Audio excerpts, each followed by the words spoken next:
We live in gloomy times, it seems. Whenever I open my news desk, I'm being bombarded with really horrifying information.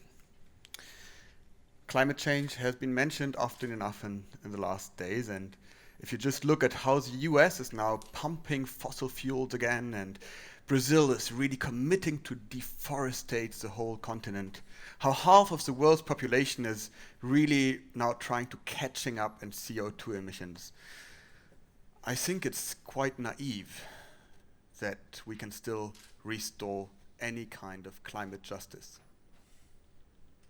And it's this naivety that we need. It's a key element to still be able to make a change. And don't get me wrong, intellectually I'm a terrible pessimist. I think as 3 billion people right now are directly affected by land degradation and temperatures are rising, we are looking at severe global food wars in 2050. So let me ask you, who of you in the audience is younger than 30 years? I see a few there. Okay. Who of you has kids? All right. So I'm now going to give you a few more examples where we are setting a horrible future for the next generation. And I mean us as human beings. And I'm going to tell you all these systemic, complex, economically driven examples, and you will see why, because we worked on them. So secret services, for example. They are working closely with big companies like Google or Amazon to attack the core of our democracy. My lawyers don't talk to me anymore if there's still a smartphone in the room. I'm sure who of you has a smartphone in the room? Right. And predictive algorithms are foreseeing our needs, and by this diminishing the last little pieces of free will and discourse left. Coming soon, AI killing drones, where humans let machines decide over life and death. Or the weapon industry. Germany is very good in that. We are one of the major arm exportation nations in the world, and the UN has $10 million a year for disarmament. Sounds a lot. But the world's exportation of weapons, 2016 it was at 31 billion. That's 3,000 times as much. And while we are exporting weapons around the world, let me give you another horrible example. Who of you has been buying chocolate in the supermarket lately? Produced by 2 million children, working under conditions that are even the UN calls modern slavery. And there's still no law to sue the supermarkets who are based on this system. This would be the key leverage to change that. In the past 3 years, sorry to continue, let's go one step even further into this horrible feeling. 8,480 mothers, children, and young hopeful men died in the Mediterranean Sea trying to come to Europe. 8,480. As a reaction, sea rescue missions have been criminalized, and the border control is projecting over $1 trillion over a 7 years period. Imagine what you can do with this money. So today, it's 1 of 5 people who is trying to come to Europe over the Mediterranean Sea dying. 1 of 5. You can count through the rows how many that would be if we as an audience would try to come to Europe without a passport that way. And somehow we don't really seem to resist as a society. Somehow we talk about it, but we still let this happen. And I wonder why. So you might say it's because it's too complex. It's more complex than what you're just saying. It's a structural problem. And what can I do as an individual, right? And I give you that. It's complex, yes. But this is where naivety kicks in. Naivety, you think of it often as a risk-taking, as, there's so much gullibility in there. It's this feeling of misjudgment, of, somehow being too light-hearted to do misinformed decisions, to take them. So of course, we want to take informed decisions. We want to have a clear moral compass when we do that. I mean, what would the others think, right? But there's also the children's naivety. And the children's naivety is very experimental, is curious, is not clinging on social status or, conventions. There's this open-minded attitude, and children act with a smile. So I want to grab this naivety, and I would say that there's no direct contradiction between having an informed decision and still being naive, because anyone who is taking any decision ever in life will always be reducing complexity. Otherwise, you couldn't even come into this room.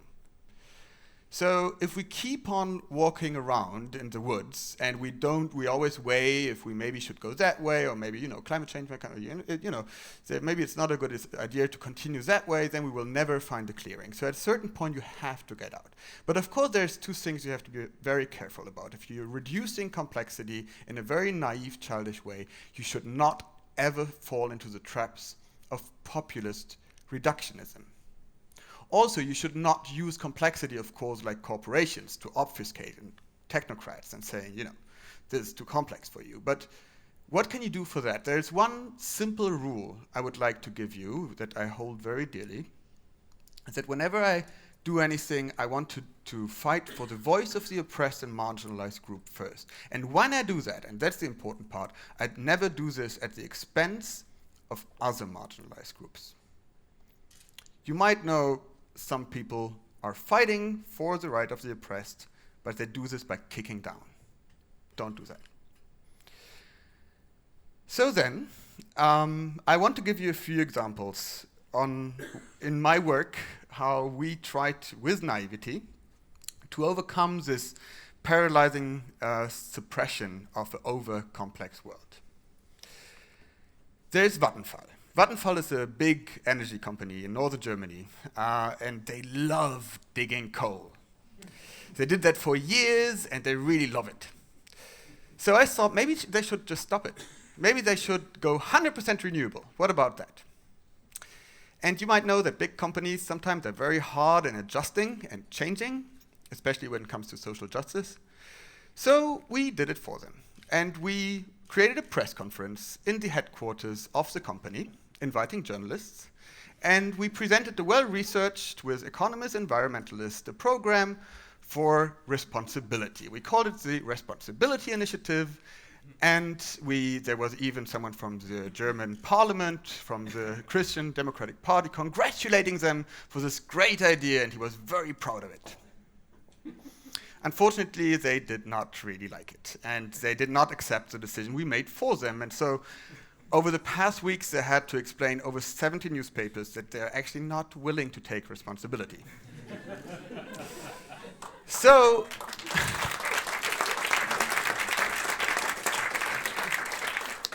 this was a very naive idea, and we could show the world, we could have a lot of fun, but show the world also that you can do something,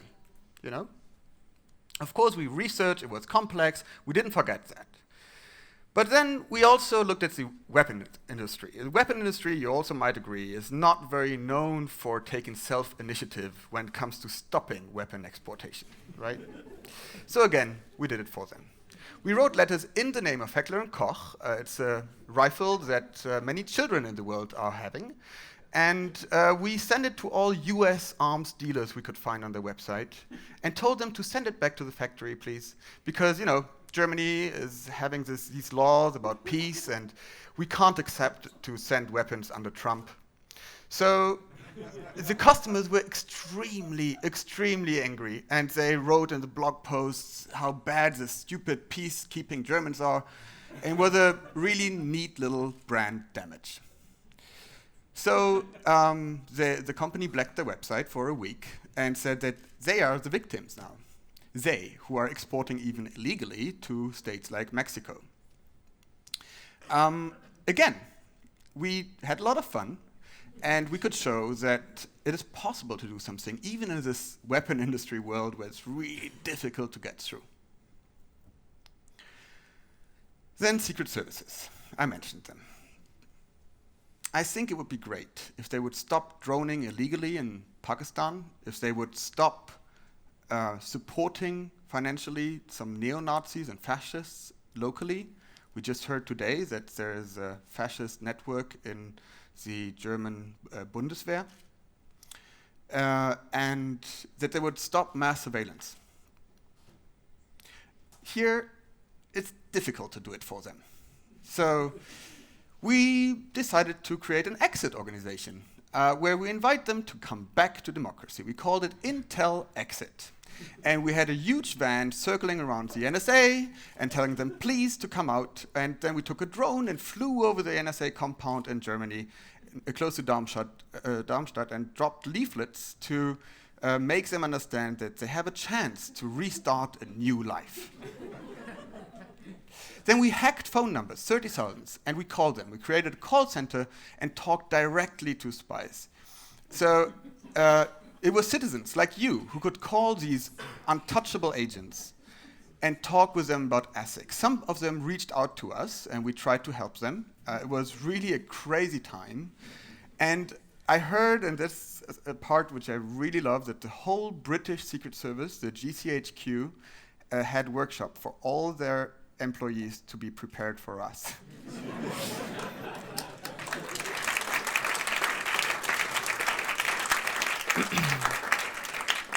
So again, we didn't expect that it would explode like that. We didn't expect that we could really tear them out of their own little biased bubble to talk about ethics. I guess we did, thanks to Naivety. I love chocolate. I guess I'm not the only one in the room. But I think we should have a law that permits us to sue supermarkets that is building their whole production chain on the violation of basic rights. Again, as a citizen, I can't create a law, not on my own. So we want to talk about it, and we created, what? An app. An app where you can pay the producers directly instead of the supermarkets. So people would go stealing in the supermarkets and pay through our apps the unions of the producers instead. It was kind of a global Robin Hood app. Then online, people were saying, you go too far, stealing is not good, Christian laws and all. And then they started, while they were yelling, noticing that maybe stealing a few orange juices here and there is not as bad as a whole system based on the exploitation and on robbing the basic rights of the producers. So Jeffrey Sachs, one of the leading UN economists, said that with this action, we were able to raise awareness for this, and employees of the ministry said that indeed, after that, they acknowledged that they have to work much harder on a law to be able to sue supermarkets who violate human rights in the production chain.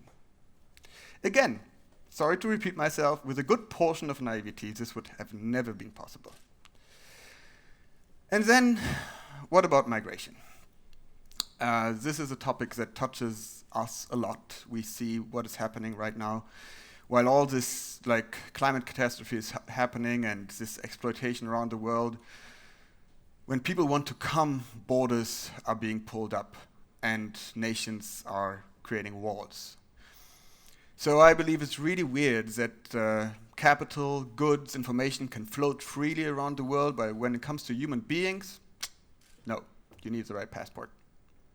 So we wanted to change that. In 2015, we called out to bring refugees over the border, and we created a legal fund for everyone who will be caught by the police to have legal support. So we paid the lawyers, and almost no one was caught. Over 700 people followed the call, so there were a lot of family reunions happening after that, I think.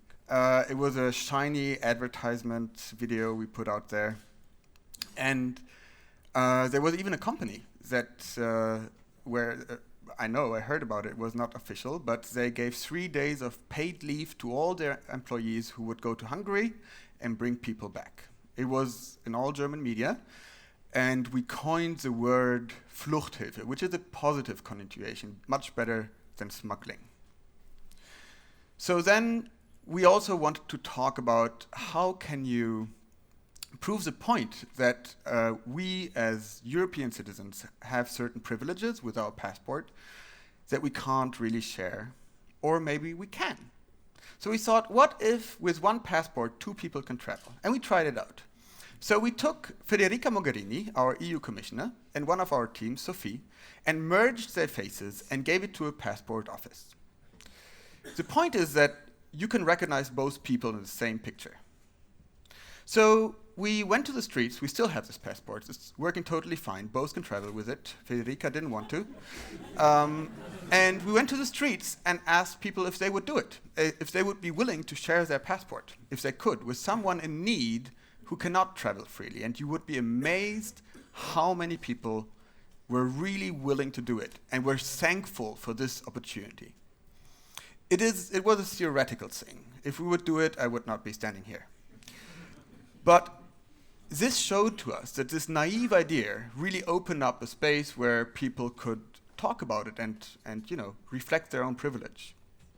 So in the beginning of the summer, when the governments were criminalizing sea rescue missions, we didn't like it. And we want to talk about this too, and just disguised as the government and said that in the name of the German government, we welcome all refugees that are being rescued until end of 2019 to come to Germany. Out of this little joke grew an international movement called Seebrücke, and we had over 150,000 people demonstrating on the streets. We had 26 cities that committed to be safe havens and welcoming refugees who are being rescued in the Mediterranean. We had no idea this was happening. We had just, it was 3 days' work of this little video, and we had no idea that so many people would follow the call. And it was, of course, just a mosaic and a whole movement that spread out from there. But it did happen. So I believe fear is just a projection into the future.